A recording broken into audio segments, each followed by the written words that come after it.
salamat. Yes, Jeff? Ano yun? Nandun nga sila, Tita Noreen. Oh, paano mo na sigurado? Anong difference nito sa ibang tumawag? Dahil hindi perang habol ng informant.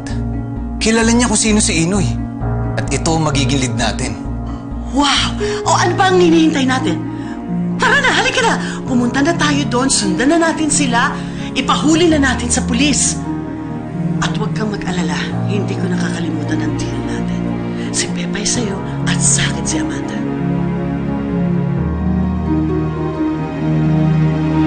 Po? Sige, baka pabalik na siya dito. Sige, maraming salamat po. Dalia, may problema ba? Nakatakas si Bito sa barangay. Ano kong sabi? Sabi ko hindi na kailangan hanapin si Bito. Alam ko kung sinong pupuntahan niya. Si Inoy. Inoy! Pepay! Inoy! Saan niyo tong pinto? Inoy! Lumabas kayo! Buksan niyo tong pinto! Pakasukin mo ako, Inoy! Ano yun? Nasaan si Pepay? Kasama mo dito si Pepay, no? Wala siya dito. Di ba ako naman yung hinahanap mo? Pumapayag na ako, Bito. Sasama na ako sa Maynila. Mag-impake na tayo. Oo. Binigay ko na ang blessing sa inyo ni Inoy. Halika na, tutulungan kita mag-impake.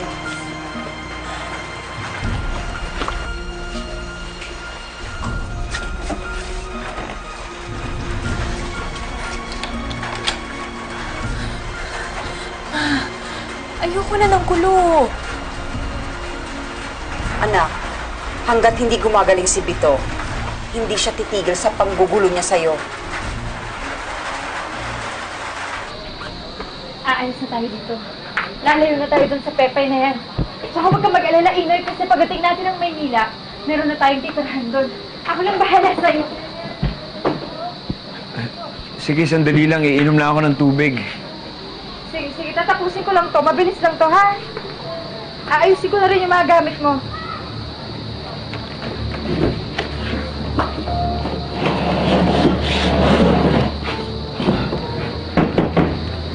Inoy, anong ginagawa mo? Inoy! Ate!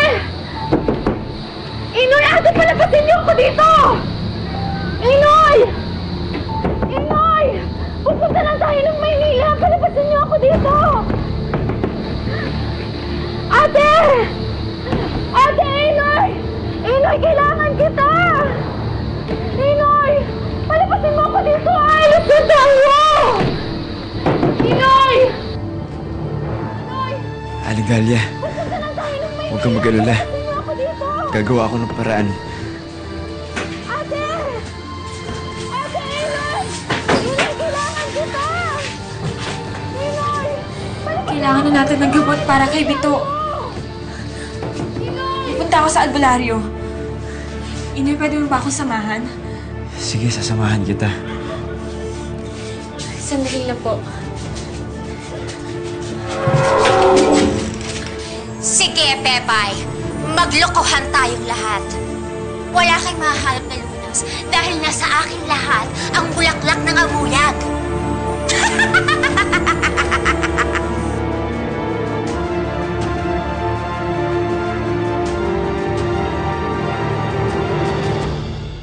Mabuti nakarating kayo kaagad. Nalocate na po namin ang pinagtataguan ng mga pugante. Mga membro ng local police ng San Isidro ang tutulong sa atin. Wow! Ano pang hinihintay natin? Let's go! Baka makatakas pa sila. Teka, sandali, Tita Noreen. Huwag tayo magpadalos-dalos. Kailangan pagplanuhan natin na maayos to. Makipag-coordinate tayo sa pulis ng San Isidro. Importante, alam na natin kung saan sila nagtatago.